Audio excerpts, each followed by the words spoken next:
समन्ता चक्रवालेषु अत्रा गच्छन्तु देवता सद्धम्मं मुनिराजस्य सुनन्तु सग्गमुखदं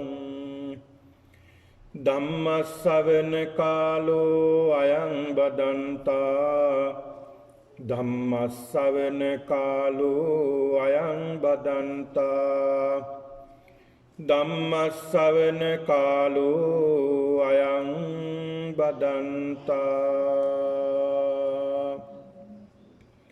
नमो तस् भगवतो अरहतो सम्मा सम्बुद्धस्स नमो तस् भगवतो अरहतो सम्मा सम्बुद्धस्स नमो तस् भगवतो अरहतो सम्मा सम्बुद्धस्स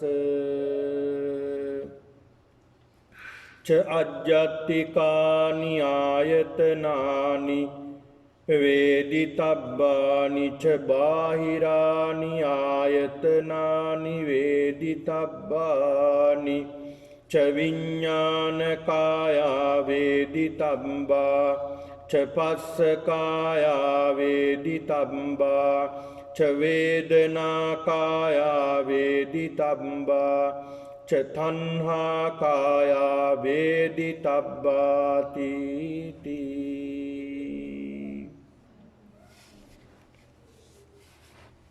गौरवनीय ලොකු ස්වාමින් වහන්සේගෙන් අවසරයි වාසනාවන්ත සත්පුරුෂ පින්වතුනි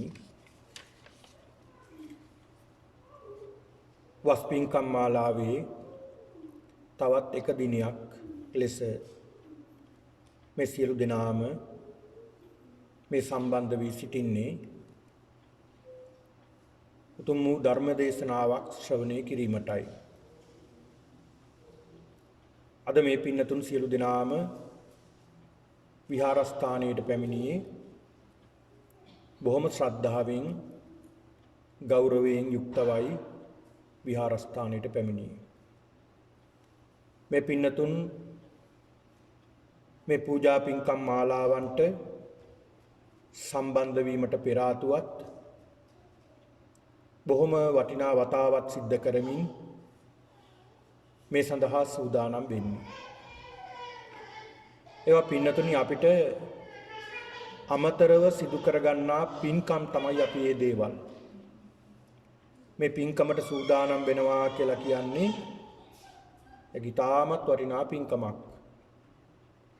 ධර්ම ශ්‍රවණයමය කුසල කර්මයක් සිද්ධ කර ගැනීමත් ඉතා වටිනවා. මේ ධර්මයේ වේගෙන් විනාශය කරා යන කාලයක් පින්නතුනි. මේ ලෝකයේත් එහෙමයි. මේ සමාජයත් එහෙමයි. බුදුරජාණන් වහන්සේගේ ධර්මයත් මේක විනාශ වේගෙන යන කාලයක්. පිරිහීමට යන කාලයක්. නමුත් තාම මේ ධහම අපි අතර තියෙනවා.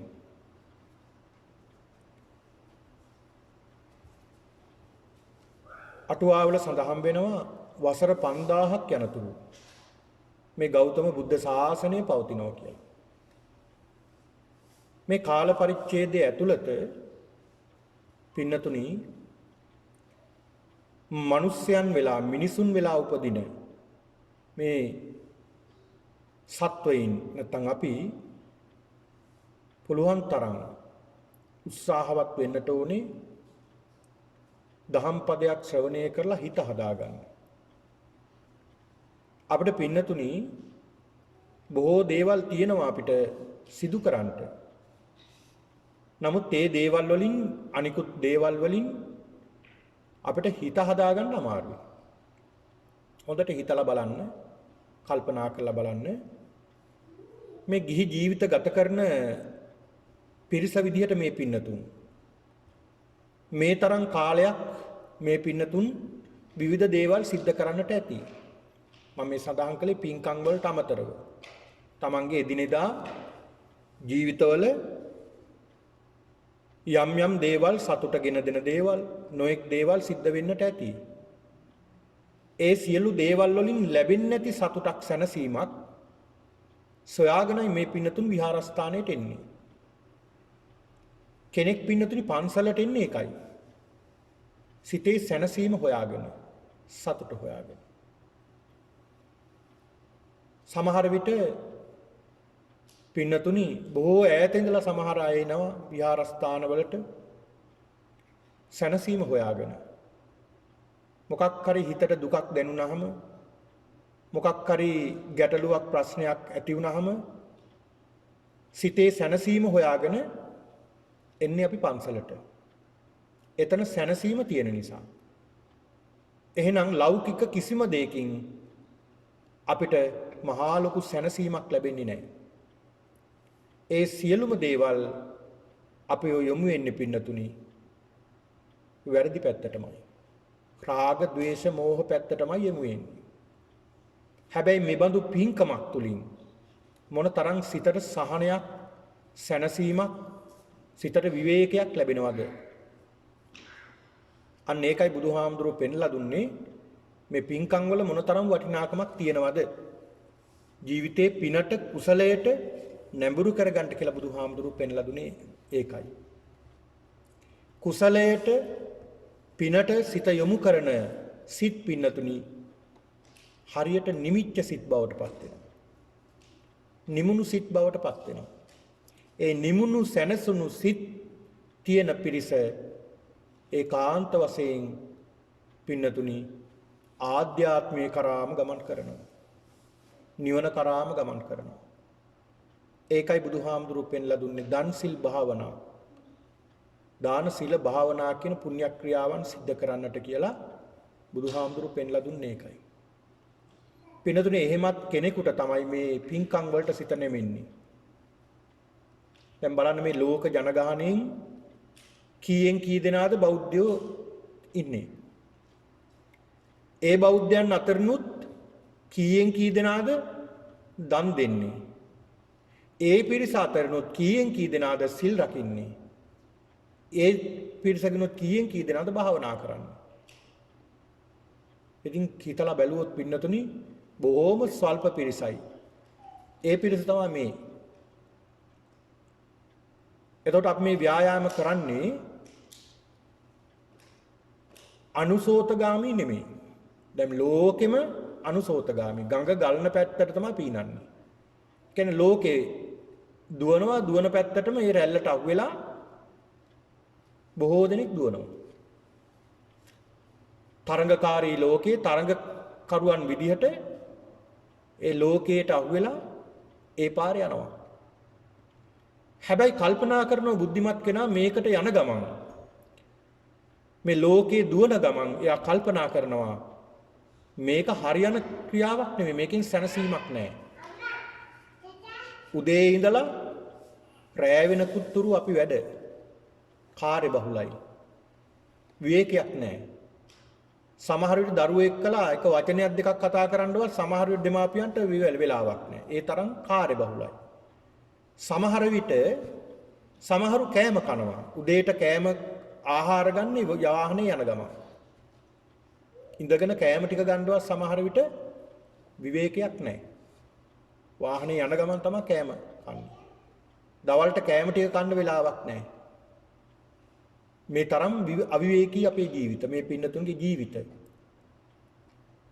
එහෙම ගත කරන ගමන් ඒ අය කල්පනා කරනවා මේක හරියන දෙයක් නෙමෙයි. අපි මේ දුවනෝ විතරයි මේ ලෝකේ, මේකෙන් සැනසීමක් නැහැ. මේකේ සැනසීමක් නැහැ. සැනසීම කොහෙද තියෙන්නේ කියලා හොයනවා. ආන් එහෙම හොයන අයට හම්බෙනු සැනසීම. එහෙම සැනසීම හම්බ වුණ අය තමයි අතීතයේ හිටියෙත් වර්තමානයේත් අනාගතයේත් එහෙම අය පහළ වෙනවා. එහෙම කෙනෙක් තමයි ශ්‍රේෂ්ඨ කෙනෙක් තමයි අපි ඉදිරියේ මේ වැඩ ඉන්නේ. භාග්‍යවතුන් වහන්සේ. උන්වහන්සේට ගිහි කාලේදී මොන සැප සම්පත් නොතිබුණේ. උන්වහන්සේට තිබුණ සැප සම්පත් පිළිබඳව උන්වහන්සේම දේශනා කරනවා. මහණෙනි මට තිබුණ සැප සම්පත් වෙනත් කෙනෙකුට මේ ලෝකේ නැහැ. ඒ තරම් සැප සම්පත් තිබුණා. පුංචි කාලෙදී රම්ම්‍ය සුරම්ම්‍ය සුබ කියලා මාලිගා තුනක් මේ වගේ වෙන විස්තර තියෙනවා වගේ. ඒක එක මාලිගාවට එක එක විස්තර. ඒ තරම් සුන්දරව නිර්මාණය කරපු නිර්මාණ. ඒ වගේ සැපම විතරයි දුකක් නැහැ. මොකද මේ කුමාරයා තියාගන්නයි යොමුනා කළේ ගිහි ජීවිතේ. ඒකටයි මේ රජතුමා පිය රජතුමා මේ තරම් ව්‍යායාමයක් කළේ. මොනතරම් සැපයක් තියෙන්නද සඳහන් වෙනව පින්නතුනි. පුදුමාකාර සැප සම්පත් ලැබුණා කියලා මේ කුමාරයාට. දුකක් කියලා දෙයක් මෙහෙමවත් දැක්කේ නැහැ. ඒක අපිට තේරෙනවනේ. උන්වහන්සේ සතර පෙර නිමිති දැකපු අවස්ථාව. මහල්ලෙක් දැක්ක මොහොතේ මහල්ලා කියන්නේ කවුද කියලා දන්නේ නැහැ. ඒකත් චන්න ඇමතිගෙන් අහනවා කවුද මේ? මං කවදාවත් දැකලා නැහැ මෙහෙම කෙනෙක්. කවුද මේ? මහල් වෙනවා කියන එකවත් දන්නේ නැහැ. ලෙඩ වෙනවා කියලා දන්නේ නැහැ. මරණයටපත් වෙනවා කියලා දන්නේ නැහැ. මේ ගැන කිසි දෙයක් දන්නේ නැහැ. ඒ තරම් සැප සම්පත් වින්දා. එහෙම සැප සම්පත් වින්ද මම මහණෙනි එතනින් සැප සම්පත් වින්දට ඒ වගේ සැප කියලා විඳලා තියෙන දුකක් පමණයි. ඒ වගේ අවසානට ලැබෙන්නේ දුකක්. ඒවා ලැබුණත් දුක නොලැබුණත් දුක. ඒ දේවල් ලැබෙනවා ලැබිලා ඒ දේවල් පිටිපස්සේ යනවා. ඊළාට ඒ දේවල් නැවත නැවත සොයාගෙන යනවා. නැවත නැවත සොයාගෙන යනකොට ලබා ගන්න තියෙන දේවල් සමහරට ලැබෙන්නේ නැහැ. එතකොට නැවතත් දුක ඇති වෙනවා. අවසානට දුක පමණයි ඉතිරි වෙලා තියෙන්නේ. ඒක නිසා මහණෙනි ඒ සියල්ලම අතහැරලා දැම්මා. සැනසීම හොයන්න. කිං සච්ච ගවේසි කිං කුසල ගවේසි. මේ තරම් සැප සම්පත් විඳිනවා නම් මේ තරම් සැප සම්පත් තියෙනවා නම් මේ ලෝකේ ඇයි අපි වයසට යන්නේ? ඇයි අපි ලෙඩ වෙන්නේ? ඇයි මැරෙන්නේ? ඒතර වැඩක් නැහැනේ මේ තරම් සැප සම්පත් විඳලා. මේ තරම් දේවල් සිද්ධ කළා වැඩක් නැහැනේ. මේ තරම් මිල මුදල් ගොඩ ගහලා වැඩක් තියනවද මේ ජීවත් වෙන කෙටි කාලෙට? එහෙම තමයි කල්පනා කළේ. සියල්ල අතහැරියා. සියල්ල අතහැරලා උන්වහන්සේ වනගත වුණා. සම්බෝධිය ලබා ගන්නට. ඒ විතරක් නෙමෙයි. උන්වහන්සේගේ ශ්‍රාවකයාණන් වහන්සේලා වුණ ඒ භික්ෂුන් වහන්සේලා සමහරට ඒ අය රජවරු, රාජකුමාරවරු, සමහර විට කහවණු ලක්ෂ කෝටි ගණන් ධනෙ තිබුණ සිටුවරු. ඒ අය පැවිදුණා බුදුහාමුදුරුවෝ. අර උන්වහන්සේ සම්මා සම්බෝධියට පැමිණලා නොබෝ දිනකින්ම කුමාරවරු 30 දෙනෙක් පැවිදි වුණානේ. කුමාරවරු, රාජකුමාරවරු 300 වගේ භික්ෂූන් විදියට තමයි නම් කළේ. බලන්නකො මොන තරම් දේවල් තිබිලාද මේ සියල්ල අතහැරියා. ඇයි මේ සියල්ල අතහැරියේ? සැනසීම හොයාගෙන. එතකොට අපි හොඳට හිතලා බලන්න ඕන මේ වගේ අපි ලබන දේවල් වලින් ඒවා ලබන්න එපා කියනව නෙමෙයි. ගිහි ජීවිත ගත කරන ඔය ඇත්තෝ ගිහි ජීවිතේ පංචකාමයන් වින්දනය කරන්න ඕනේ. ඇස කන නාසය දිව ශරීරය මේවා පිනවන්න ඕනේ. සැප සම්පත් විඳින්න ඕනේ. සැප සම්පත් විඳින්න එපා කියනව නෙමෙයි.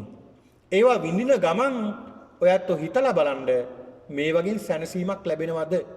මේ තරම් කාලයක් මම පංචකාමයේ වින්දනය කළා සැනසීමක් ලැබුණාද? ඒ වගේ දුකක්ම විතරයි ලැබිලා තියෙන්නේ. අන්න එහෙම හිතන අය තමයි ධර්මයට යොමු වෙන්නේ. ධර්ම ශ්‍රවණය කරන්නේ. යහපත් විදියට අපේ හිත හදාගන්න උත්සාහ කරන්නේ. ඉතින් ඒක නිසා පින්නතුනි බුදුරජාණන් වහන්සේ මේ පෙන්ලා දුන්න මේ මාර්ගය අපි ගමන් කළ යුත්තේ ඇයි?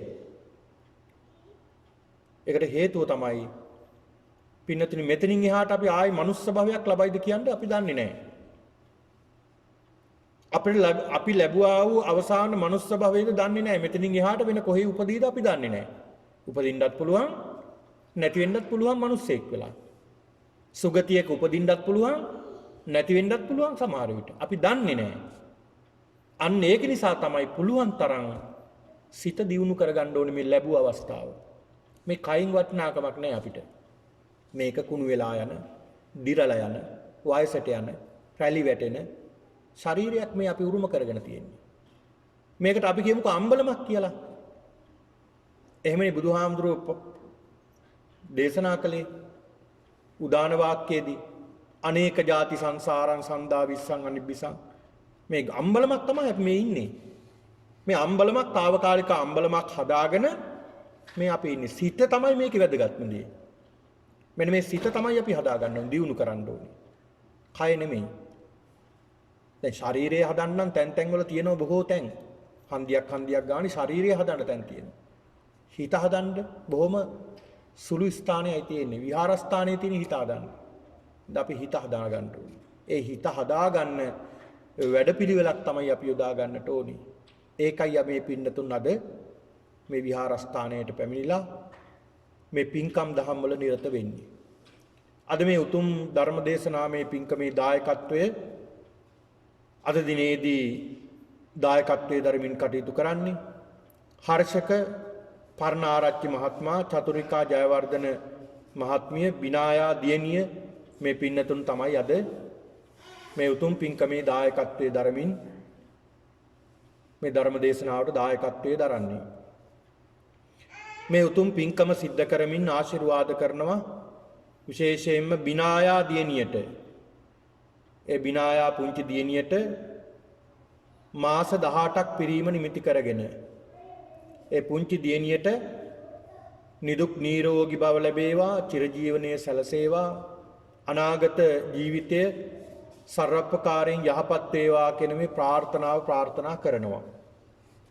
ඒ වගේම දෙපාර්ශවයේම දෙමාපියන්ට ආශිර්වාද කිරීම, පින්පෙත් පැමිණීම මේ මළගිය ඥාතීන්ට, ඒ වගේම මේ සම්බන්ධ වී සිටින සියලු දෙනාගේ මියගිය සියලු දෙනාට පින්පෙත් අනුමෝදන් කිරීම, ඒ වගේම මෙත්මා කුමාරසිංහ දියණියට ඉක්මන් නිදුක් නිරෝගී බව ලැබේවා කියන ආශිර්වාදයක් ප්‍රාර්ථනා කරමින් මේ උතුම් පින්කම සිද්ධ කරන්නේ. ඒ වගේම ශ්‍රී ලංකාවේ සහ කැනඩාවේ සියලුම වැසියන්ට කොවිඩ් වසංගතයෙන් ආරක්ෂා වීමට සෙත් ප්‍රාර්ථනා කිරීමත්, ගරුතර ස්වාමින් වහන්සේලාට ආශිර්වාද කිරීමත් මේ පින්කමේ අරමුණු ලෙස තබාගෙනයි මේ උතුම් පින්කම සිද්ධ කරන්නේ. ඉතින් ඒක නිසා පින්නතුනි මේ කියන අරමුණු සියල්ලම ආශිර්වාදයක් වේවා, ඒ සියලු අරමුණු ඉෂ්ට සිද්ධ වේවා කියන ප්‍රාර්ථනාවෙන් යුක්තව ධර්ම ශ්‍රවණය කරන්න. පින්නතුනි අද ධර්ම දේශනාවට මාතෘකා කරගත්තේ මජ්ක්‍ධිම නිකායේ එක්තරා සූත්‍රයක්. මේ මජ්ක්‍ධිම නිකායේ අද මාතෘකා කරගත් සූත්‍රය තමයි චචක්ක සූත්‍ර දේශනාව. චචක්ක සූත්‍ර දේශනාව. මේ දේශනාව පින්නතුනි ඊට වටිනා දේශනාවක්. හැබැයි මේ දේශනාව අරමුණු කරගත්තේම බුදුරජාණන් වහන්සේ දේශනා කළේම විදර්ශනාව අරමුණු කරගෙනම දේශනා කළ සූත්‍ර දේශනාවක්. විදර්ශනාව අරමුණු කරගෙන දේශනා කළ ගැඹුරු සූත්‍ර දේශනාවක් තමයි බුදුරජාණන් වහන්සේ මේ සිද්ධ කරපු මේ චචක්ක සූත්‍ර දේශනාව. ච කියන්නේ 6. චක්ක කියන්නේ ගොඩවල්. එතන 6 ගොඩවල් 6ක් තියෙනවා.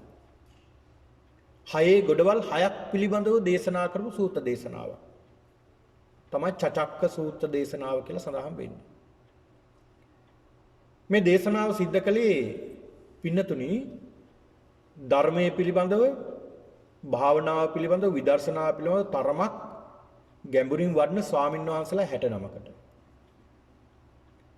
ස්වාමින්වහන්සේලා 69කට දේශනා කළේ. මේ දේශනාව අවසන් වෙනකොට උන්වහන්සේලා අරහත්ත්වයට පත් වෙලා. දේශනාව ඉවර වෙනකොට. උන්වහන්සේලා අරහත්ත්වයට පත් උනේ භාවනා කළාද? නෑ, භාවනා කළා නෙමෙයි. උන්වහන්සේලා කලින් භාවනා කළා. භාවනාව දියුණු කරලා තියෙනවා. ඒ තුලින් සිත දියුණු කරගෙනක් තියෙනවා. හැබැයි මේ දේශනාව ශ්‍රවණය කළාම එක්තෙන් වුණ හිතින්, එකඟ වුණ හිතින් ධර්මයේ ශ්‍රවණය කළා. ඒ ධර්ම කරුණු විමසමින් හොඳට තමා තුලින්ම මේ බලමින් විමසමින් ධර්ම ශ්‍රවණය කළා. ආන් ඒක හේතු කරගෙන උන්වහන්සේලාගේ සිත එකඟ වුණා. කෙලෙස් දුරු වුණා. උන්වහන්සේලා අරහත්ත්වයට පත් වුණා. මේ චචක්ක සූත්‍ර දේශනාවේ. ඉතින් ඒක නිසා මේ පින්නතුණුත් මේ දේශනාව විමසමින් සිටින් තමා තුළින්ම මේක ඇත්තද කියලා විමසමින් හොඳට ධර්මයේ ශ්‍රවණය කරන්න. එතකොට ඔය ඇත්තන්ටත් මේ සූත්‍ර දේශනාවේ වටිනාකම අවබෝධ කරගන්නට හැකි වෙයි. මේ දේශනාව සිද්ධ කරන්නේ බුදුරජාණන් වහන්සේ දා සවැත් නුවර ජේතවනාරාමයේ වැඩ ඉන්න මොහොතේ. පින්නතුනි සූත්‍ර පිටකයේ බොහෝ දේශනා පාදක වෙලා තියෙන්නේ දේශනා කළා තියෙන මේ සවැත් නුවර ජේතවනාරාමයේ. සාවත්තියන් විහෙරති ජේතවනී කියලා තමයි ආරම්භ වෙන්නේ. මේ සවැත් නුවර ජේතවනාරාමය හරි ප්‍රසිද්ධ තැනක්. ඔය දඹදිව වන්දනාවේ ගියාම මේ පින්නතුන්ට දැක බලා ගන්න පුළුවන්කම තියෙනවා මේ ජේතවනාරාම පුණ්‍ය භූමිය. වස් කාල 19ක් බුදුරජාණන් වහන්සේ ගත කළ පුණ්‍ය භූමියක්. සඳහන් වෙනවා අවිජහිත පුණ්‍ය භූමියක් කියලා. අවිජහිත කියලා සඳහන් කළේ බුදුවරුන්ගේ පහස ලබන වටිනා ස්ථානයක්. මේ ජේතවනය කියලා කියන්නේ. ඒතර මේ ජේතවනාරාමේ වැඩ ඉන්න මොහොතේ තමයි බුදුරජාණන් වහන්සේ මේ දේශනාව සිද්ධ කරන්නේ. එදා භාග්‍යවතුන් වහන්සේ සවස්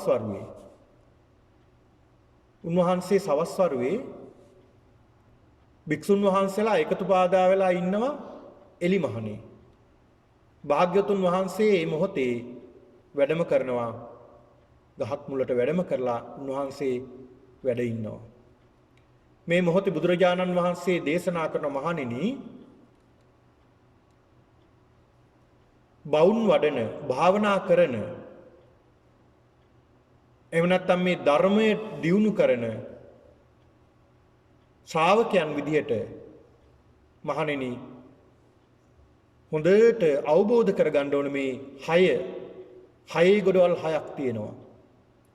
චචක්ක ස්ථාන 6ක් තියෙනවා. ඒ 6 ගැන හොඳ විමසිල්ලෙන් කටයුතු කරන්න. හොඳ සිහියෙන් යුක්තව මේ කාරණා Taman තුලින්ම දකින්න කියලා දේශනා කරනවා. බුදුහාඳුරු පෙන්ලා දෙන මොනවද මේ කාරණා? පළවෙනි කාරණාව තමයි පින්නතුනි ආධ්‍යාත්මික ආයතන 6ක් තියෙනවා අපිට. මොකක්ද තියෙන්නේ අපිට? ආධ්‍යාත්මික ආයතන 6ක්.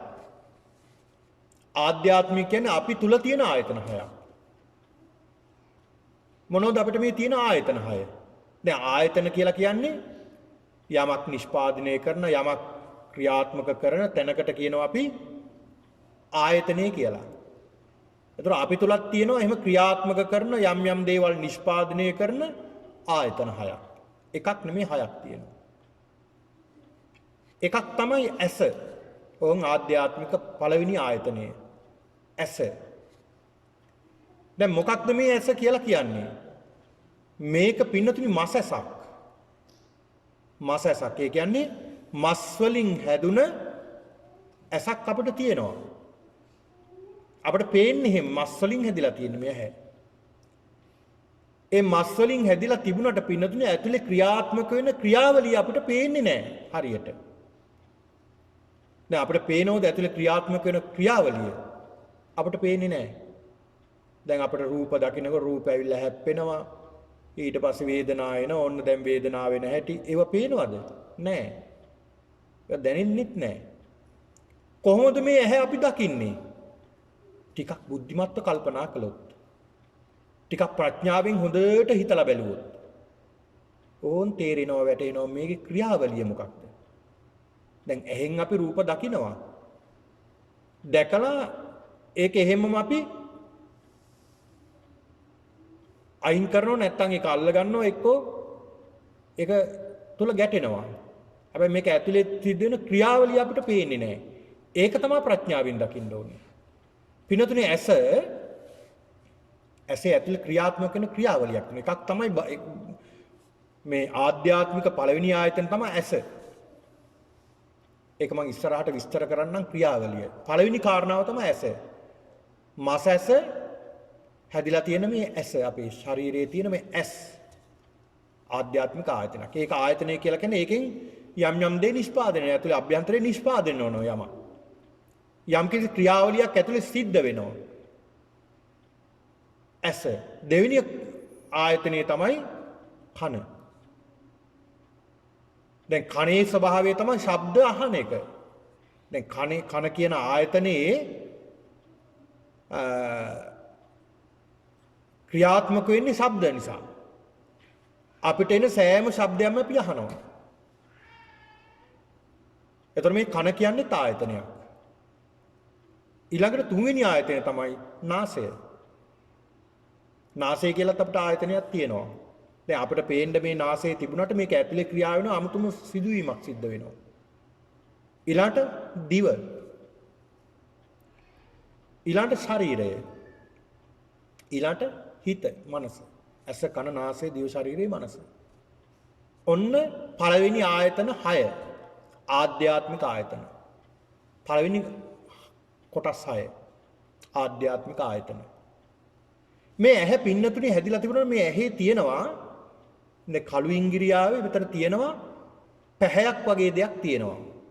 කණ්ණාඩිය වගේ තැනක් තියෙනවා මේක අපිට පේන ලොකු කණ්ණාඩි නෙමෙයි. බොහොම සියුම් තැනක්. මේකට කියනවා අපි චක්කු ප්‍රසාදය කියලා.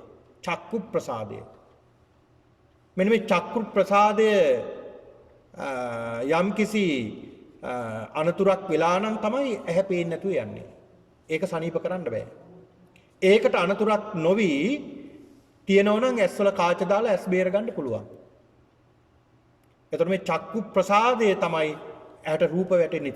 ප්‍රසාද රූපයට තමයි බාහිරව ලැබෙන රූප අපිට අපි අඳුරගන්නේ. එතනින් තමයි ක්‍රියාත්මක. හරියට කැමරාවේ කාචය වගේ. දැන් කැමරාවකින් අපි පින්තූරයක් ගන්න ගියාම ඈත තියෙන පින්තූරය ඇවිල්ලා කැමරාවේ හැප්පිලා යන්නේ නැහැ ආපහු. ඒකේ තියෙන පැහැය තමයි අර කැමරාවේ කාචේ වැටෙන්නේ. ඒක තමයි පින්තූරයක් විදිහට අපි දකින්නේ. ඒතර මේ ඇහත් ඒ වගේ තමයි. ඊළඟට කන පින්නතුනේ කනේ තියෙනවා අභ්‍යන්තරයේ යම්කිසි ස්ථානයක්. නිකන් පුංචි වලල්ලක් වගේ ස්ථානයක්. එතනින් තමයි ශබ්ද හඳුනගන්නේ. ඒතර අභ්‍යන්තරේ නෙමෙයි මේ ශබ්ද හටගන්නේ. බාහිරව යම්කිසි ධාතු දෙකක් එහෙම නැත්නම් විශේෂයෙන් පඨවි ධාතු දෙකක් ගැටීම නිසා ඇති වෙනවා යම්කිසි හඬක්. ඒ හඬ තමයි ඇවිල්ලා කනට වැටෙන්නේ. කන අභ්‍යන්තරයට ගැටෙන්නේ. ඒ හඬ. ඒකෙන් තමයි අඳුරගන්නේ. නාසයේත් එහෙමයි. ඔක සඳහන් කරන එළු කුහරයක් වගේ තියෙනවා. නාසයේ නැමෙන තැන අභ්‍යන්තරේ එතෙන් තමයි ගඳ සුවඳ දැනෙන්නේ. ගඳ සුවඳ දැන් තැනක් තියෙනවා. ඊළඟ දිවත් එහෙම. මේ දිවේ පින්නතුනි පුංචි දැන් අන්වීක්ෂයකින් තාමත් ලං කරලා බැලුවොත් පේනවා. ඊටාමත් පුංචි තියෙනවා. සිදුරු වගේ. ඒවා තමයි රසනහර. ඒවට තමයි දැනින්නේ රස. ඒවට තමයි රස දැනින්නේ. ඊළඟ ශරීරය. මේ හැමේ තියෙනවා හැම තැනම පිටලා මේ දැනෙන ස්වභාවයක්. මනසත් එහෙමයි. එතකොට මේ අභ්‍යන්තර ආයතන 6 මේ. ඊළඟ තවත් ආයතන 6ක් තියෙනවා. ඒකට කියනවා බාහිර ආයතන 6. එතකොට මේ බාහිරව ලැබෙන දේවල් අභ්‍යන්තරයට ගන්නවා මොනවද? ඇහැට ලැබෙනවා මොනවද? ඇහැට ලැබෙන්නේ රූප. ඇහැ ශබ්ද ගන්නෙ නැහැ. ඇහැ ගන්නේ ඇස ග්‍රහණය කරන්නේ රූප විතරයි. ඒ රූපවලත් වර්ණේ රූපවල ගන්න. දැන් අපිට පේන්නේ දැන් ඔය ඇත්තන්ට අපි පේන්නේ වර්ණයක්. මට ඔය ඇත්ත පේන්නේ වර්ණයක්. අපි පරිසරය කියලා බලන්නේ වර්ණ. වර්ණ තමයි අපිට පේන්නේ. ඒ වර්ණවල වර්ණ පිහිටලා තියෙන හැඩේ අපිට පේන්නේ.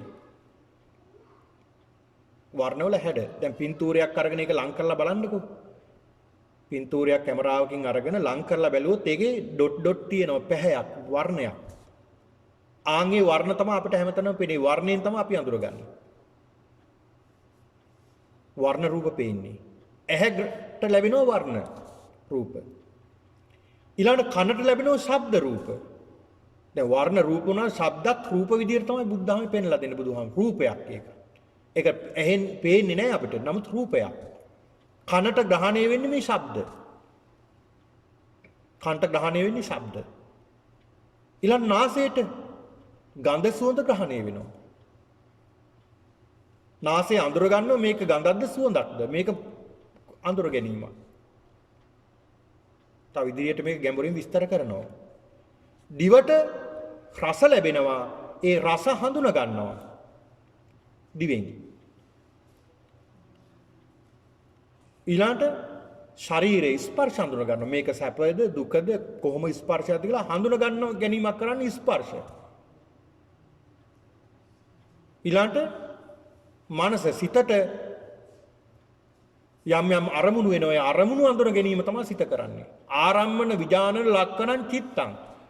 සිත කියලා කියන අරමුණු දැනගැනීමේ ස්වභාවයෙන් යුක්තයි සිත. ආරම්මන විඥාන ලක්කණං චිත්තං. ඔන්න එතකොට අභ්‍යන්තර ආයතන 6යි බාහිර ආයතන 6යි අපි අඳුරගත්තා. අභ්‍යන්තර ආයතන 6යි බාහිර ආයතන දෙේ ඒ ආයතනෙට ඒ වැඩ කොටසක් තියෙනවනේ. ඒ ආයතනේ අනිත් අයගේ වැඩ කරන්න යන්නේ නැහැ. ඒ ආයතනේ කරන්නේ ඒ ආයතනේ වැඩේ විතරයි.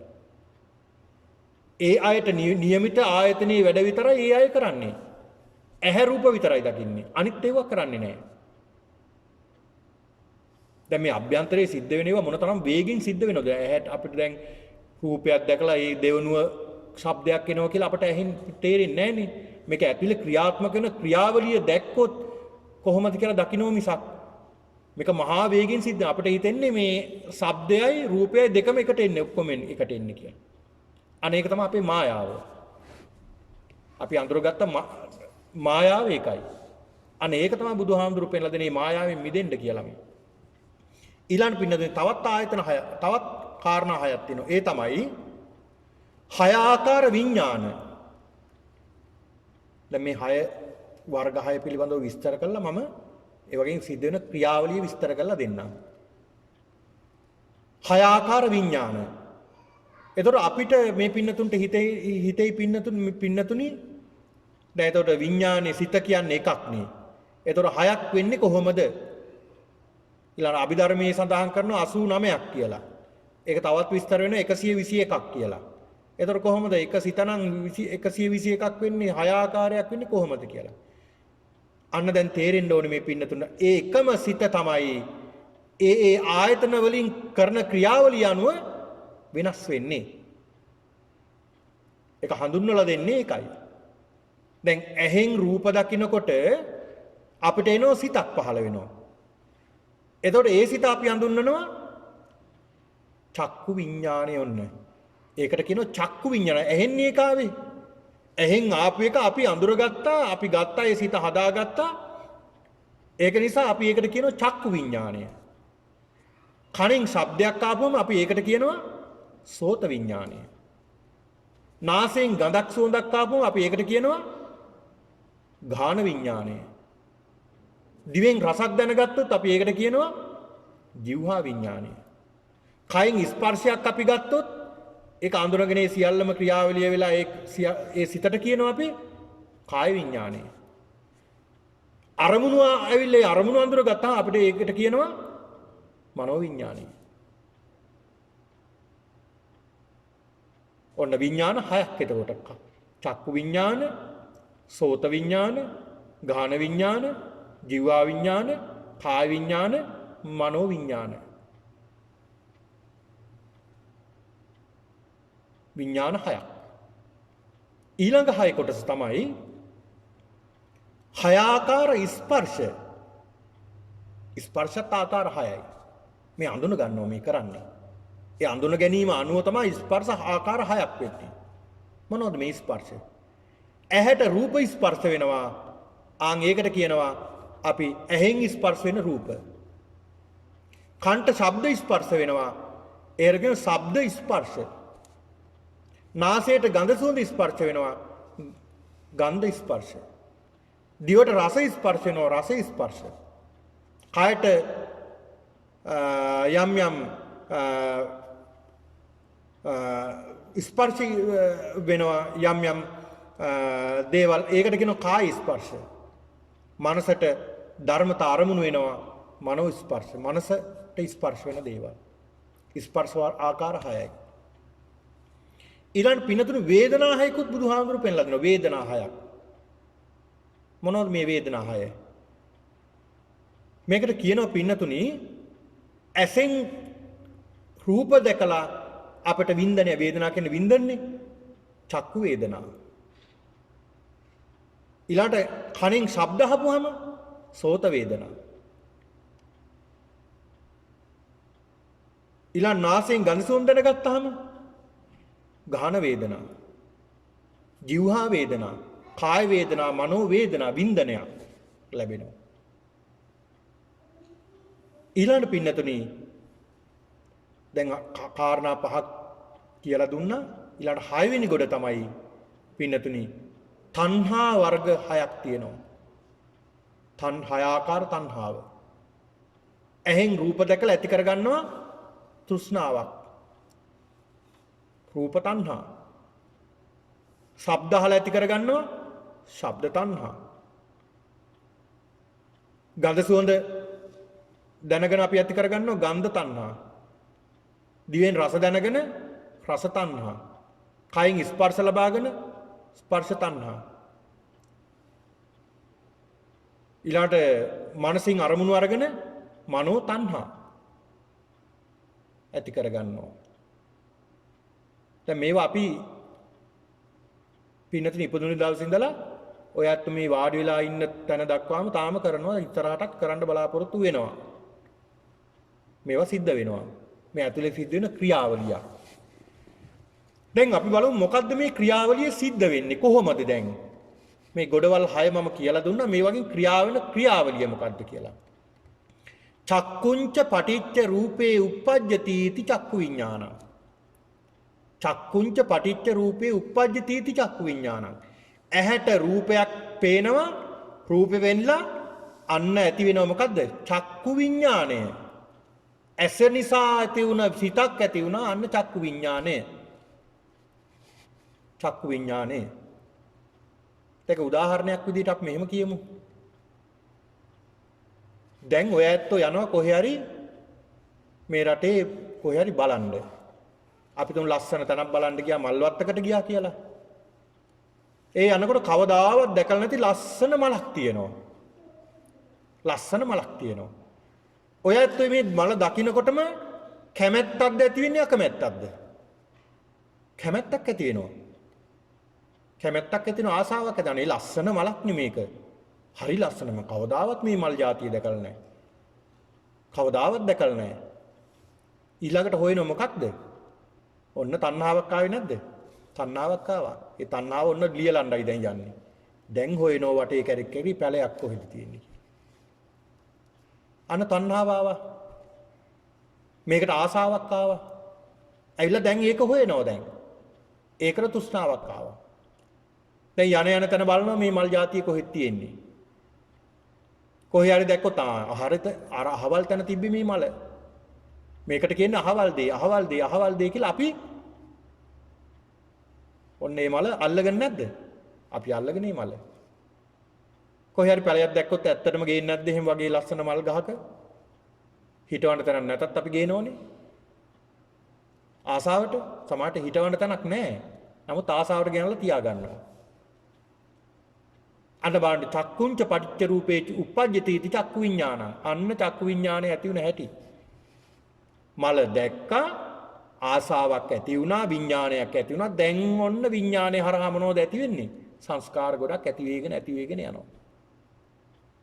දැන් අපි ගොඩාක් සංස්කාර ඇති කරගෙන තියෙන්නේ අපි දැක්කේ වගේ. එහෙන් සංස්කාර ගොඩාක් ඇති කරගෙන තියෙනවා අපි. දැකපු දේවල් වල සංස්කාර ගොඩාක් අපි හදාගෙන තියෙනවා.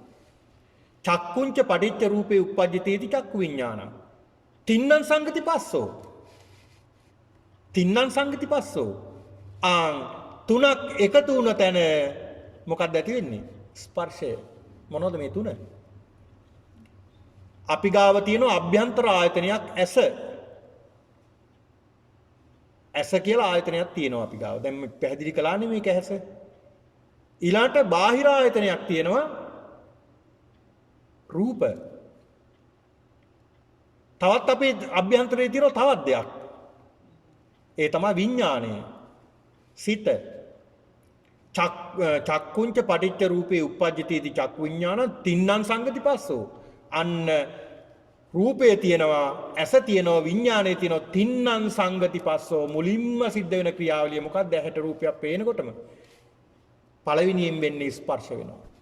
අර බාහිරව තියෙන රූපයේ වර්ණ ඡායාව ඇහි ස්පර්ශ වෙනවා. අන්න පළවෙනි ක්‍රියාවලිය. ඇහි ස්පර්ශ වෙනවා. තින්නං සංගති පස්සෝ. ඊළඟට පස්සපච්චය වේදනා. දැන් ස්පර්ශ හයක් ගැන මම කියලා දුන්නා. ස්පර්ශ හයක් ගැන කියලා දුන්නා. ඊළඟට පස්සපච්චය වේදනා. වේදනාවත් හය ආකාරයක්. මම ඇහැ ගැන විතරයි දැන් මේ විස්තර කරන්නේ. ඇහැ ගැන උදාහරණයක් අපි ගමුකෝ. ඉස්සල්ලාම ඇහැට බාහිරව තිබුණ වර්ණ ඇහි චක්කු ප්‍රසාදයට ගැටුණා. තින්නං සංගති පස්සෝ ස්පර්ශ වුණා. ස්පර්ශ වෙලා ඊළඟ ක්‍රියාවලියට යනොත් පස්සපච්චය වේදනා. අන්න වින්දනයක් ඇති වෙනවා. වින්දනයක් ඇති වෙනවා. මොනවද මේ වින්දනය? පින්නතිනේ හොඳද නරකද කියලා අපි ඇති කරගන්නව වින්දනයක්. පස්සපච්චය වේදනා. මේක තවත් ක්‍රියාවලියක් සිද්ධ වෙනවා. ඒක මෙතන විස්තර කරන්නේ නැහැ. මේක ගැඹුරින් විස්තර කරන තැන්වල විස්තර. ඒක තමයි සංඥා හඳුන ගැනීම. මේවා අපිට පේන්නේ නැති දේවල් නෙමෙයි, ඇතුලේ අභ්‍යන්තරයේ ක්‍රියාත්මක වෙන දේවල්. සලාම ස්පර්ශ වුණා වර්ණය ඊළාට අඳුනගත්තා. මෙතන මේ අඳුන ගැනීම සංඥාව විස්තර කරන්නේ නැහැ. අඳුනගත්තා ඊළාට පස්සපච්චය වේදනා. ස්පර්ශය නිසා මොකක්ද ඇති වෙන්නේ? වින්දනයක් ඇති වුණා. වින්දනය කියන්නේ අපි මේක ගන්නවා හරි දැන් ලස්සන රූපයක් දැක්කා. දැන් අර මලම අපි ගමු. ලස්සන මලක්. අන්න වේදනා වින්දනයක් ආව. හරි ලස්සනයි. හරිම හොඳයි. අපි හිතමු කෑම జాතියක් කියලා. අපි ගිය වෙලාවක අපි කොහෙන් හරි කෑම කනවා. කවදාවත් කාලා නැති රසක් තියෙන. හරිම රසයි මේක නම්. මේක නම් හරිම රසයි කියලා අපි කනවනේ. ඒ ගන්න ආහාරය අපි අල්ල ගන්න නැද්ද එතකොට? ඊළඟ දවසෙත් ඒක කන්න උත්සාහ කරන්නේ නැද්ද? ගෙදර ඇවිල්ලා හදන්න උත්සාහ කරන්නේ නැද්ද? අන්න වින්දනයක් ආවා. සැපයි, හොඳයි කියලා. අන්න ඒක අපි අල්ලගත්තා නේ. අල්ල ගැනීම අල්ලගත්ත. දැන් ඒක අපි අල්ලගත්තා. ඒ දේ ඇහෙන් රූපේ දැකලා අපි අල්ල ගන්නවා. ඊළඟට පින්නතුනි අපි හිතමු ඒක අපි කැමති නැති දෙයක්. ඒ දේ අපි හිතමු අපි අකමැති දෙයක් දැක්කා. අපි අකමැති දෙයක් දැක්කා. අපි කැමති නෑ ඒ දේ දකින්න. ඒකට කැමැත්තක් තියෙනවද දකින්න ආයේ? නෑ. ඒක කැමති නෑ දකින්න. එහෙනම් එතන මොකද්ද තියෙන්නේ? අතහැරීමක්ද? හොඳට හිතලා බලන්න. දැන් අපි හිතමුකෝ අපේ හතුරෙක්, අපි අකමැති කෙනෙක් අපිට මූණට හම්බ වෙනවා. අපි කැමතිද? නෑ. කැමති නෑ. එහෙනම් යාව අපි අතහැරලාද? නෑ. අතහැරලත් නෑ. අපි එතකොට මොකද්ද වෙලා තියෙන්නේ එතන? දැන් අතන අපි ඇලුනා කැමති දෙයට. මෙතන ගැටීමක් නේ. ඇලුන තැනට කියනවා අපි ඇලෙනවට කියනවා තණ්හාව කියලා. ඇලෙනවට කියනවා තෘෂ්ණාව, කැමැත්ත, ආසාව. ගැටෙනවට ද්වේෂය, අකමැත්ත, පිළිකුල. ද්වේෂය කියන්නේ ඒකයි. එතකොට අපි ඇලුනා එකට කැමති නිසා අකමැති වුණාම අපි ගැටෙනවා. එහෙමනේ. එක්කෝ ඇලෙනවා එක්කෝ ගැටෙනවා. ওই දෙක නෙමෙයි ජීවිතේ කරලා තියෙන්නේ. හොඳට හිතලා බලන්න අපි එක්කෝ ඇලෙනවා එක්කෝ ගැටෙනවා. අපේ දරුවා අපි කියන විදිහට ඉන්න ඕනේ. හිටියේ නැත්තම් ඉන්නකම් හොඳයි. නැති වුණාම ආන් ගැටීම. ගැටීම. මගේ බිරිඳ සැමියා මං කියන විදිහට ඉන්න ඕනේ. ඉන්නකම් හොඳයි. ආන් ඇලිලා. ඒක වෙනස් වුණාම ආන් ගැටීම. එතකොට එතන තියෙනවා තෘෂ්ණාවක් තියෙනවා, ද්වේෂයක් තියෙනවා, රාගයක් තියෙනවා, ද්වේෂයක් තියෙනවා. ඒ දෙකම තියෙනවා. හැම දෙයකම මෙහෙමනේ. අපි කියන විදියට ඉන්න ඕනේ. අපි කියන විදියට වැඩ කරන්න ඕනේ. එහෙමයි ඉන්න ඕනේ. එහෙම නැත්තම් ගැටීම. දැන් හොඳට හිතලා බලන්න ඕක වෙන්නේ නැද්ද කියලා. ඔය ඇත්ත වැඩ කරන ආයතනයේ ඔය හැම තැනකම ඕකනේ. ඇලීම සහ ගැටීම පමණමයි අපි සිද්ධ කරන්න මේ ජීවිතේ. පස්සපච්චා වේදනා අන්න වින්දනයක් ඇති වුණා. අන්න වින්දනේ මොකද වෙන්නේ? වේදනාපච්චා තණ්හා. වේදනාව මොකක්ද උනේ? දැන් ද්වේෂය තුල නැද්ද තණ්හාව? ද්වේෂය තුල දේශය කියන්නේ තණ්හාවමයි. රාගය තුල නැද්ද තණ්හාව? ඒ තුලත් තියෙන්නේ තණ්හාවමයි. වේදනාපච්චය තන වින්දනයේ නිසා ඇති වුණා මොකක්ද? අන්න තෘෂ්ණාව ඇති වෙනවා. ඔන්න තෘෂ්ණාව ඇති වෙන්න හේතුව. තණ්හාපච්චය මොකද වෙන්නේ? උපාදාන. තෘෂ්ණාව නිසා උපාදානය වෙනවා. මොනවද උපාදාන වෙන්නේ? සියලුම දේශ උපාදාන වෙනවා. ඇහෙන් දකින දේවල්, කනෙන් අහින දේවල්, නාසයෙන් දිවෙන් ශරීරයෙන් ගන්න මේ ආයතන වලින් ගන්න සියලුම දේවල් අපි අල්ල ගන්නවා.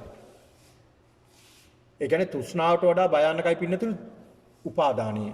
හොඳට මතක තියාගන්න. තෘෂ්ණාවට වඩා තෘෂ්ණාවත් හොඳ නැහැ. තෘෂ්ණාවට වඩා තාමත් දරුණුයි උපාදානය.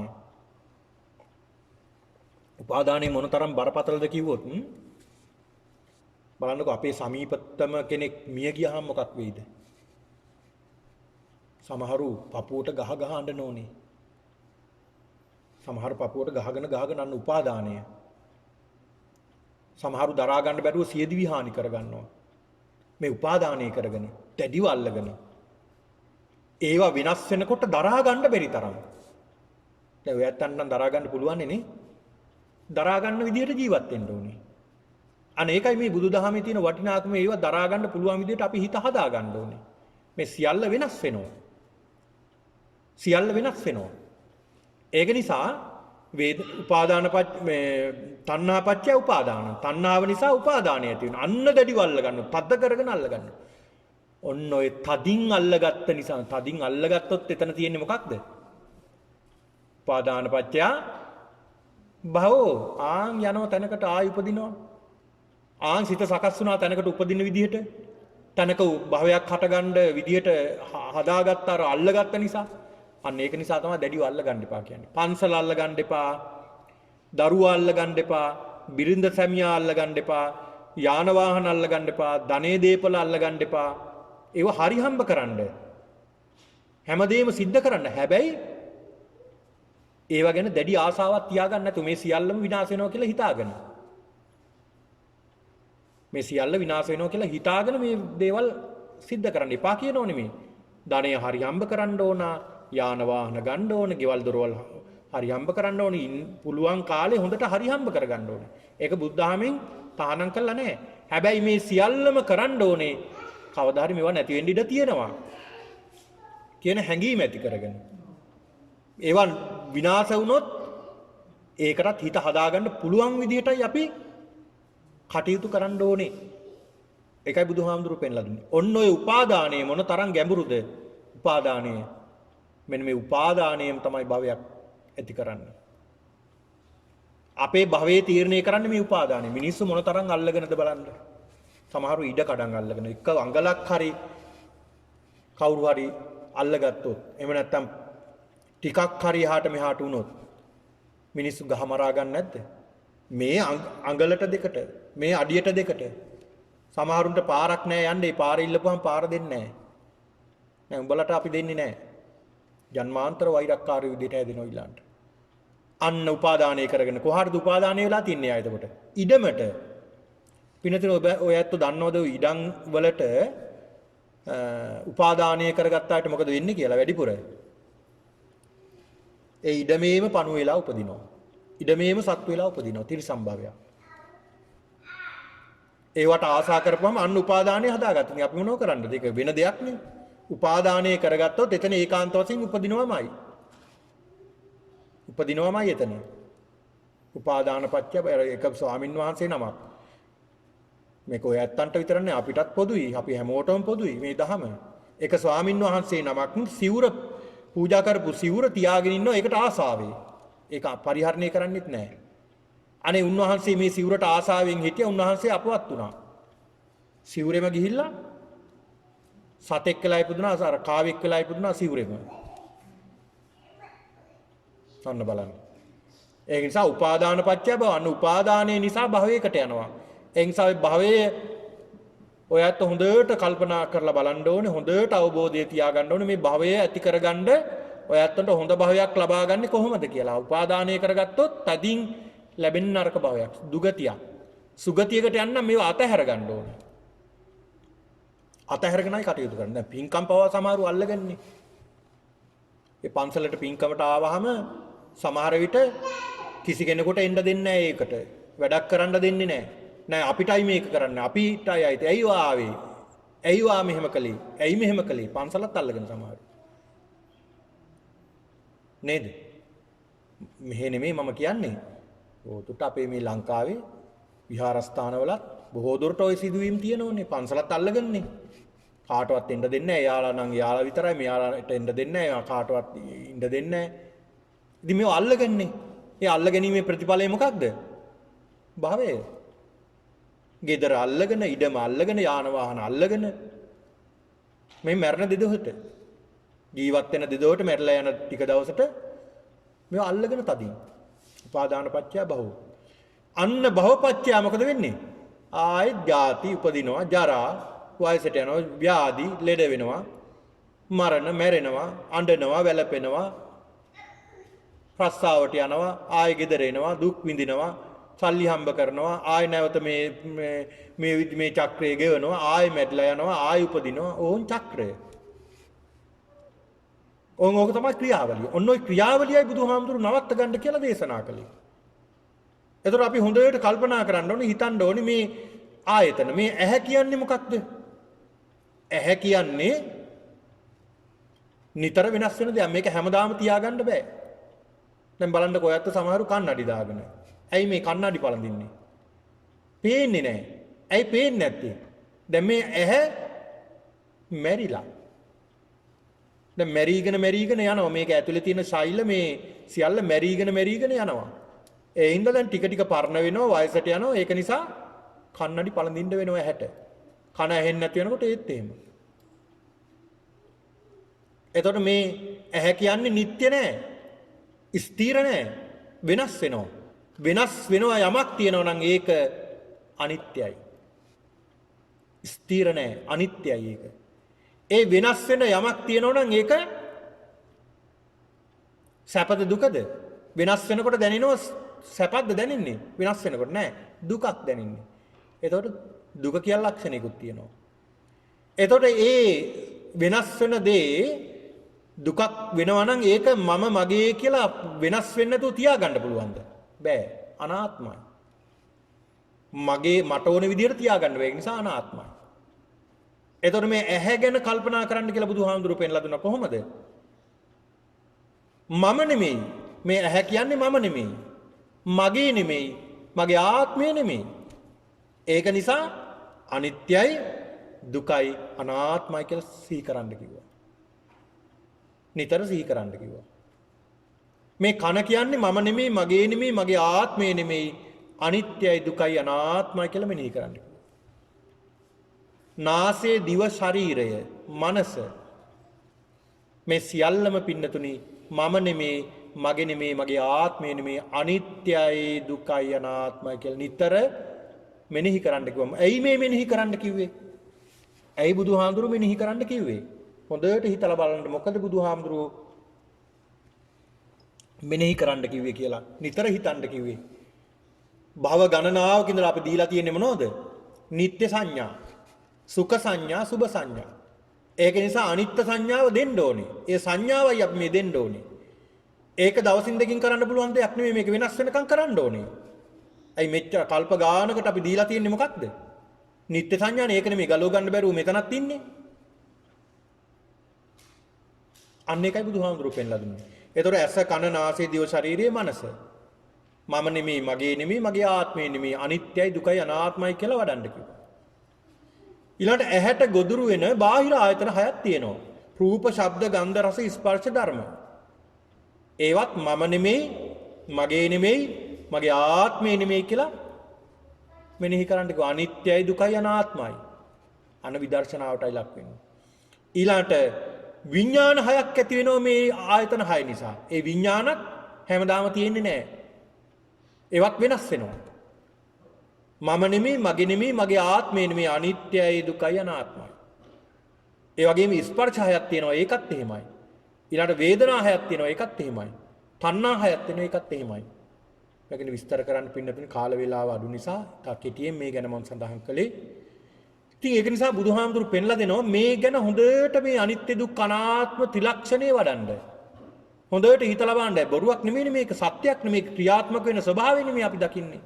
මේක සත්‍යතාවය අපි දකින්නේ. අන්න ඒකට තමයි කියන්නේ පටිසෝතගාමි. ගඟේ සැඩපහර කපාගෙන දැන් අපි මේ උඩට යන්නේ. අමාරුයි. හැබැයි බැයිද? පුළුවන්. අමාරුවෙන් කළොත් තමයි ඒක වටිනාකම.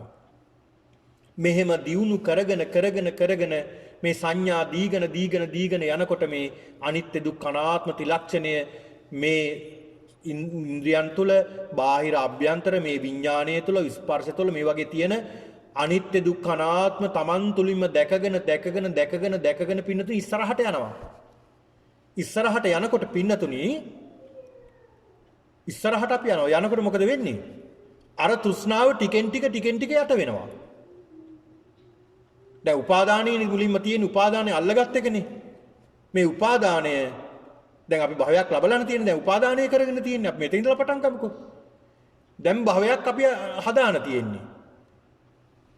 දැන් භවයේ හදාන අපි උපාදානයක් කරගෙන. දැන් උපාදානය කරගෙන තියෙන දේවල් අපි දැන් ගලවගෙන යනවා. දැන් මෙහෙම හිතලා.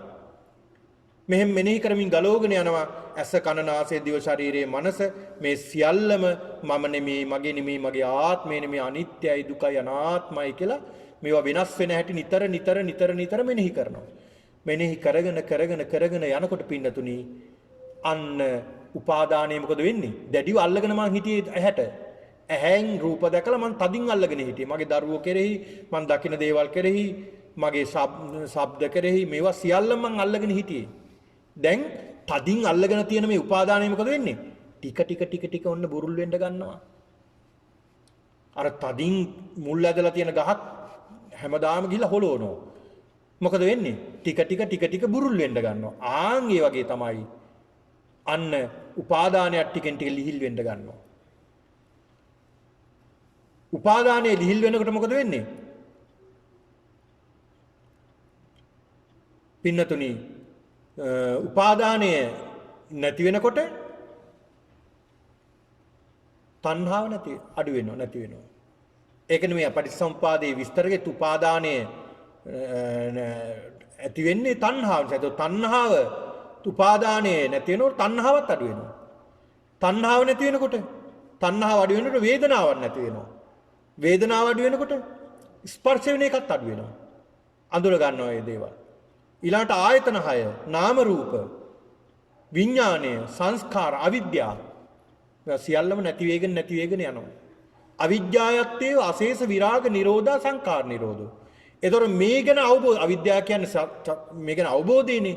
මේ ගැන අවබෝධය එනකොට පින්නතුනි අවිද්‍යාවත්තේව අශේෂ විරාග නිරෝධා සංකාර නිරෝධෝ. අන්න සංස්කාර කියලා කියන්නේ ඉන්ද්‍රිය පහෙන්ම අපි ඇතුළට ඔබාගත්ත දේවල් මේ තියෙන්නේ මොලේ දාගෙන හිත තුලින්. අඳුනගත්ත සියල්ල මේ තියෙනවා දැන්. අඳුනගත්ත සියල්ල තියෙනවා මේ පන්සල ගැන දැන් අපි උදාහරණයක් ගමු පන්සල ගැන. දැන් පන්සලට ඔයාලා කවදාවත් මේ පින්නතුන ආපු නැති කාලේ ඔය අත පන්සල ගැන දන්නවද? පන්සල ගැන දන්නේ නැහැ. මේ රට ආපු මුල් කාලේ පන්සල ගැන දන්නේ නැහැ. මෙහෙම පන්සලක් තියෙනවද කියලා දන්නෙත් නැහැ. හැබැයි ටික දවසක් යනකොට ආරංචි වෙනවා මෙහෙම පන්සලක් තියෙනවා. හැබැයි දැකලා නැහැ. ඒතකොට මනසට ඇවිල්ලා තියෙනවා මේ විඥානයක් මෙහෙම පන්සලක් තියෙනවලු. ඒක ලංකාවේ පන්සල වගේ ඇති, මෙහෙම ඇති කියලා අන්න දාගන්නව මොනවද? සංස්කාර ටිකක් දාගත්තා. ටිකක් විතර දාගත්තා. හැබැයි දැකලා නැහැ ඒක. එන්න ලැබුණා. ආවට පස්සේ දැන් දාගෙන තියෙන්නේ. ආවට පස්සේ දාගත්තා පන්සල මෙහෙම මේ ධර්මශාලාව මෙහෙම මේ විහාර මන්දිරය මෙහෙම තියෙනවා, සංඝාවාසය මෙහෙම තියෙනවා, මේ භූමිය මෙහෙම තියෙනවා, මේ පාර මෙහෙම මේ සියල්ලම දාගත්තා. හැමදාම ටික දාගන්නේ නැද්ද අපි දැන් එන හැම දවසෙම ටික දාගන්න ඕනේ. ඒ දාගන්නේ මොනවද? සංස්කාර දාගන්නේ. මම උදාහරණයක් විතරයි කිව්වේ. ඇහෙන් සංස්කාර දාගන්නවා, කනෙන් සංස්කාර දාගන්නවා. දැන් ඔයත් මෙතන ඉන්න ඔක්කොගෙම සංස්කාර ටික කනින් දාගන්නේ නැද්ද? S2 පියාන කියන්න පුළුවන්ද බැයිද කතා කරනකොට මේ අහවල් කෙනා කියලා? දාගත්ත සංස්කාර තමයි එන්නේ. අඳුනගන්නේ. ඒ සංස්කාර තමයි දාගන්නේ. හරියට අර කම්පියුටර් එක දත්ත දාගෙන තියෙනවා වගේ. ඒවා අවශ්‍ය වෙනකොට ෆයිල් හොයලා අපිට ගන්න පුළුවන් සර්ච් කරලා. ආන් ඒ වගේ තමයි මේ සංස්කාර. අවිද්‍යාපත්‍ය අවිද්‍යාවත්තේ වාසේස විරාග නිරෝධා සංඛාර නිරෝධ. සංස්කාර නැති වෙනවා. සංස්කාර නැති වෙනවා සංඛාර නිරෝධා විඥාන නිරෝධ. අන්න සංස්කාර නැති වෙනකොට පවතින දෙයක් තියෙනවද විඥාණයට? නැහැ. විඥානේ නිරෝධ වෙනවා. විඥාණයට ගන්න දෙයක් නැහැ. ඒ ඇස කන්නාසය දිව ශරීරය මේ වගේ අල්ල ගැනීමක් නැහැනේ. සංස්කාරයක් නැහැනේ මේ දේවල් වල. සංස්කාර ඔක්කොම නැති වෙනකොට විඥානයක් නැති වෙනවා. විඥාන නිරෝධා නාම නිරූප නිරෝධෝ. අන්න නාම කොටස් රූප කොටස් නිරෝධ වෙලා යනවා. නාම රූප නිරෝධා සලආයතන නිරෝධා. ආයතන 6 නිරුද්ධ වෙලා යනවා. නැති වෙලා යනවා. ඒ කියන්නේ මේ පරිනිර්වාණයෙන් පස්සේ සිද්ධ වෙන එතකන් නිවන් දැක්කහම සියලු කෙලෙස් නැති කළාම ඒ දක්වා මේ පංචේන්ද්‍රයන් තියෙන හැබැයි අල්ලගන්නේ විඥානයක් තියෙන හැබැයි අල්ලගන්නේ නැහැ. ඒතකොට උපාදාන ස්කන්ධ නෙමෙයි තියෙන පංචස්කන්ධය විතරයි උන්වහන්සේලාට තියෙන්නේ. නාම රූප නිරෝධා සලආයතන නිරෝධෝ සලආයතන නිරෝධා පස්ස නිරෝධ. ආයතන 6ක් නැති වෙනකොට ස්පර්ශ වෙන තැනක් තියෙනවද? නැහැ. ස්පර්ශ වෙන තැනක් නැහැ. පස්ස නිරෝධා වේදනා නිරෝධෝ. වේදනාව නැති වෙනවා. වේදනාව නැති වෙනකොට තණ්හාව නැති වෙනවා. තණ්හාව නැති වෙනකොට අල්ල ගැනීම නැති වෙනවා. අල්ල ගැනීම නැති වෙනකොට යන්න තැනක් නැති වෙනවා. යන්න තැනක් නැති වෙනකොට භවයක් නැති වෙනවා. භවය නැති වෙනකොට උපතක් නැති වෙනවා. උපත නැත්තම් මොකද වෙන්නේ?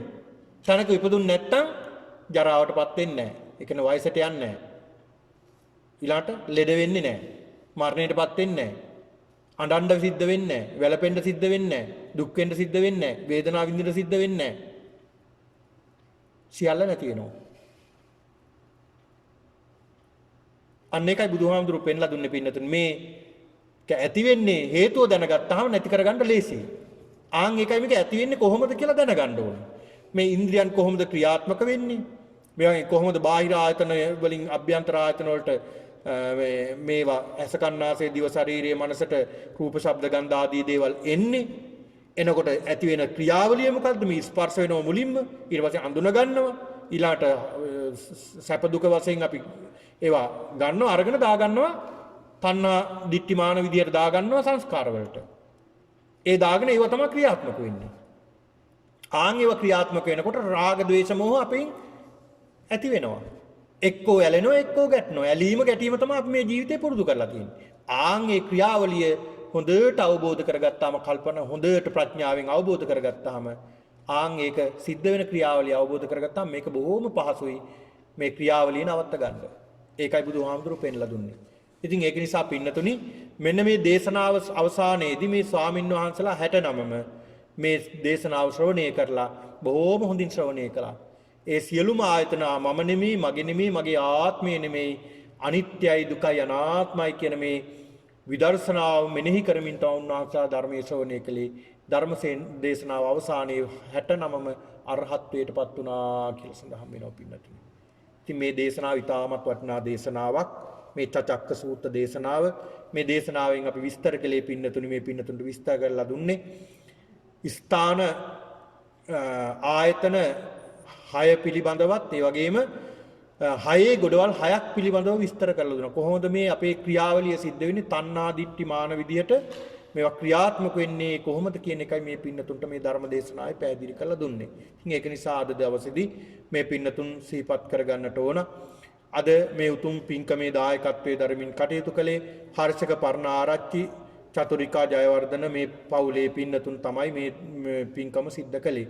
ඉතින් ඒක නිසා ඒ අයටත් ආශිර්වාදයක් වේවා කියන ප්‍රාර්ථනාවත් ඒ බිනායා දියණියට මාස 18ක් පිරීම නිමිති කරගෙන ඒ දියණියට ආශිර්වාද කිරීමත් දෙපාර්ශ්වයෙන් මියගිය සියලු ඥාතීන්ට පින් දීමත් දෙමාපියන්ට ආශිර්වාද කිරීමත් ඒ වගේම මළගිය සියලුම දෙනාට පින් දීමත් මෙත්මා කුමාරසිංහ දියණියට ආශිර්වාද කිරීමත් අරමුණු කරගන්නවා. ඒ සියලු ප්‍රාර්ථනාවන් ඉටු වේවා මේ උතුම් ධර්මානුශාසනාව බලයෙන් මේ සියලු දෙනාටම උතුම් චතුරාර්ය සත්‍ය අවබෝධ වේවා කියලා සාදු කියලා ප්‍රාර්ථනා කරගන්න.